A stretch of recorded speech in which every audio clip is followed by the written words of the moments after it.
The Senate hasn't debated legislation to reduce the cost of health care, college education, or prescription drugs.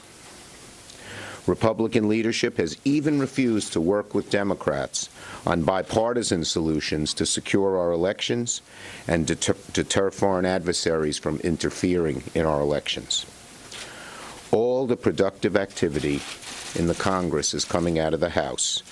The Senate remains a legislative graveyard for so many different issues.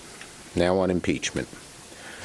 As you know, the House is expected to vote on the articles of impeachment this week.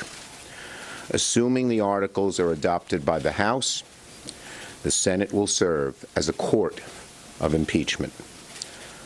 Conducting an impeachment trial in the Senate is an enormously weighty and solemn responsibility. It's one of the most important things that the Founding Fathers arrogated to the Senate. Senate Democrats believe strongly that the trial must be fair, and it's very important that the American people judge it to be fair. A fair trial is one where senators get all the facts and one that allows them to adjudicate the case impartially. 2 weeks ago now, I told Leader McConnell I was ready to discuss trial rules. Instead of talking to me, he spoke publicly about what a trial may look like and said he was taking his cues from the White House. It was very partisan, very slanted, very unfair. So to get things back on track, I sent a letter to Leader McConnell last night outlining a very reasonable structure that would result in a fair trial. This morning, I sent the letter to every United States senator, Democrat and Republican. I hope that all of my colleagues will look at this proposed structure and make up their own minds. The 4 witnesses we propose have direct knowledge of why the aid to Ukraine was delayed. We don't know what kind of evidence they will present.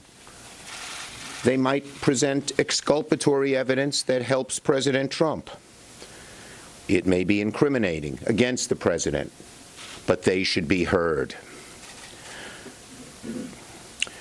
But by virtue of the senior administration positions they occupy, each of them will have information to share about the charges made by the House, information that no one has heard at this point.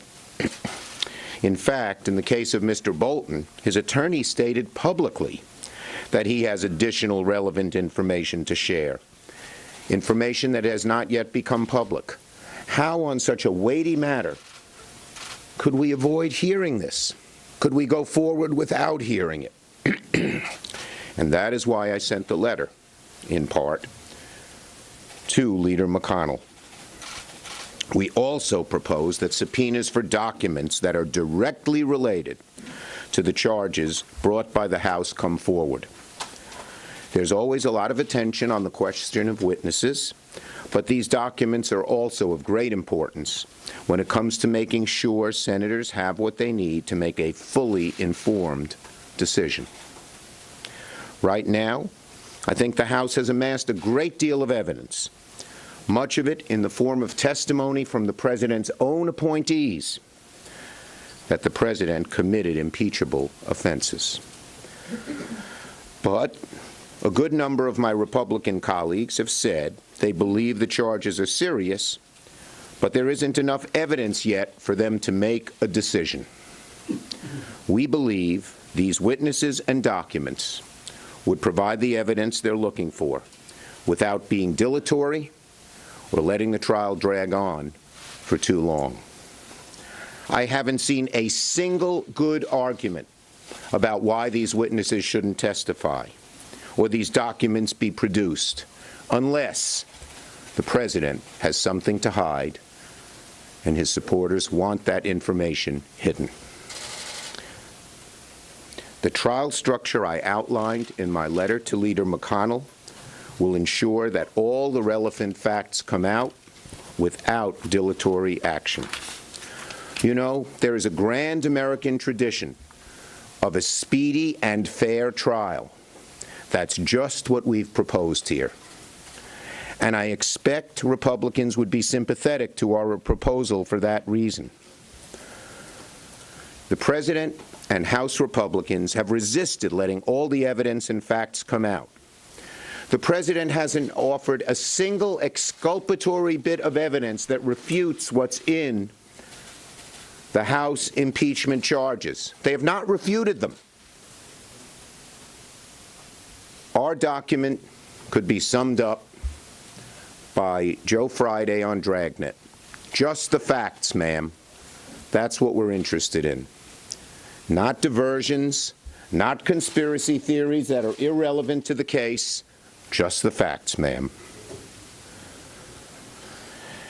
As I said, the President has offered nothing exculpatory to disprove the evidence that has been put forward. Instead, he's orchestrated a cover-up. It's left many in the Senate and millions across the country asking, what is the President hiding? Why doesn't he want the facts to come out? In their investigation, the House compiled and presented an enormous amount of evidence in support of the articles of impeachment. But, as I said, some of my Republican colleagues are saying there isn't enough evidence. The trial structure I outlined in my letter to Leader McConnell will ensure all the facts come out. So in the coming weeks, senators, particularly Republican senators, will have a choice. Do they want a fair, honest trial that examines all the facts? Or do they want a trial that doesn't let the facts come out? Trials have witnesses. That's what trials are all about. And documents.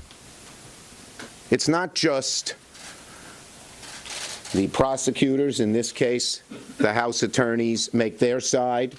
The President's lawyers make their side. We know that already. We've heard that. We need to know the facts from those who are in a position to know, and from documents that accurately reflect them. So, to engage a trial without the facts coming out is to engage in a cover-up. To conduct a trial without the facts is saying we're afraid. We have something to hide. To conduct a trial without relevant witnesses who haven't been heard from, to just rehash the evidence presented in the House, just doesn't make any sense. If Leader McConnell doesn't hold a full and fair trial, the American people will rightly ask, what are you, Leader McConnell, and what is President Trump hiding? Ready for questions. One at a time. Back in 1999, you did not support hearing from new witnesses in the Senate trial. Why do you feel differently this time? No. Okay. Here is what I said at the time. These are exactly my words. My view is we've heard from most of these witnesses over and over again. We've heard the same story. The witnesses in '99 had already given grand jury testimony. We knew what they were to say. The 4 witnesses we've called have not been heard from. That is the difference, and it's a difference that is totally overwhelming. Senator Schumer, of those 4 witnesses that you've called, some of the Republicans have suggested that it's not the Senate's job to get these witnesses. That was supposed to be done by the House Democrats, and the House Democrats decided not to go to court to get these witnesses. Should the Democrats in the House have pursued these witnesses? Well, look, I'm not going to second-guess the House.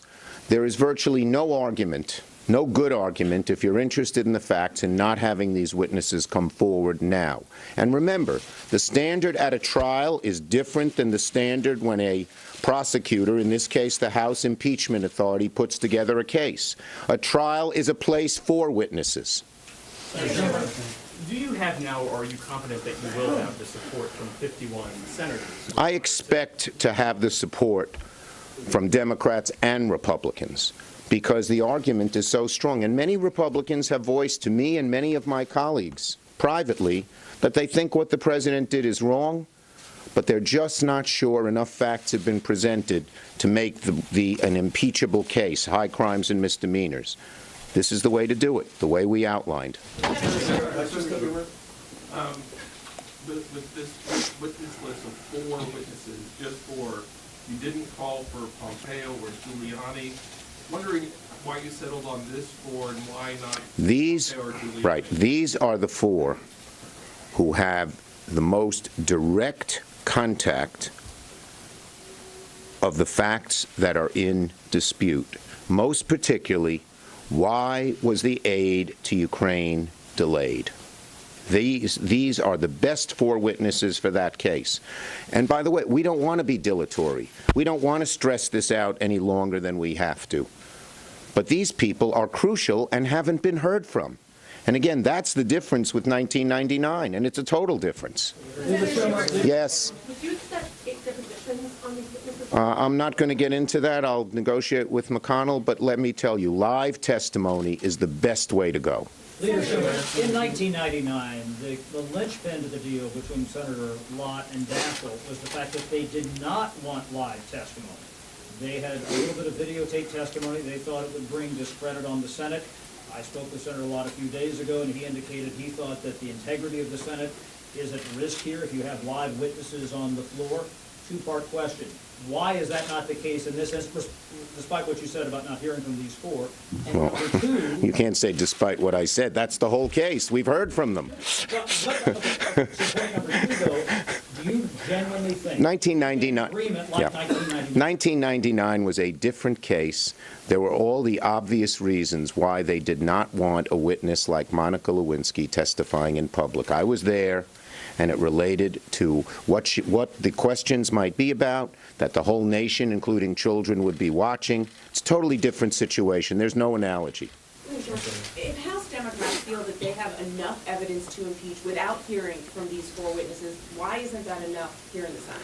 The bottom line is that there are some who may think it's enough. We all have to wait and not prejudge the case. But there are many who have said, these are serious charges, but I'm not sure there's enough factual evidence to merit impeachment. These people know better than anybody else the facts. There is no reason on God's green earth why they shouldn't be called and testify, unless you're afraid of what they might say. If you can't reach an agreement with McConnell on witnesses, would Democrats force motions on the floor when the trial? We'll cross that. I am hopeful. Leader McConnell has finally said that he wants to sit down and talk. And I am very eager and willing to do that. As I said, we want to come up with a fair trial where the facts come out without dilatory actions and without making this into a circus of unrelated conspiracy theories of either the right or the left. Last question. Back there with the beard. Senator, on that last point, there are Republicans, including perhaps even the President of the United States, who have some ideas for witnesses that they might want to call. Are you willing, if Senator McConnell, Leader McConnell were to say, sure, we'll do some of your witnesses, but you have to do some of ours, are you willing to? Well, again, I think the trial should be focused on the facts that the House presented, not on conspiracy theories that some established liar puts forward, and then someone says, let's hear if that conspiracy theory is correct, which has no relevance to the facts here. So we ought to stick to the facts, and if there are other witnesses who might have witnessed what happened, who might have very strong evidence on the facts that the House presented, I'd certainly want to hear who they are. Thank you, everybody. On the IG report?